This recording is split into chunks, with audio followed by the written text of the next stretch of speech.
రాయించుకోండి వాళ్ళకి ఎంత కావాలి చెప్పండి ఒక టోకెన్ నెంబర్ లాగా ఇవ్వండి లేదండి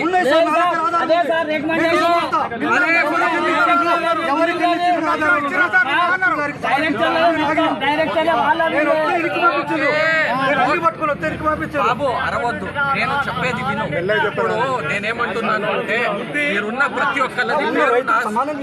సమానంగా ఇస్తాం ప్రతి ఒక్కళ్ళది పేరు రాసుకుంటా ప్రతి ఒక్కళ్ళకి టోకెన్ నెంబర్ వారిగా అందరికీ వస్తుంది ప్రశాంతంగా నిల్చుంటే అందరికీ ఉంది మనకి 1200 బస్తా ఇప్పుడు ఉంది ఇంకా 1000 బస్తాలు వస్తున్నాయి ఇప్పుడు మన ఎంటైర్ జిల్లాలో 600 మెట్రిక్ టన్ మనకు బఫర్ స్టాక్ ఉంది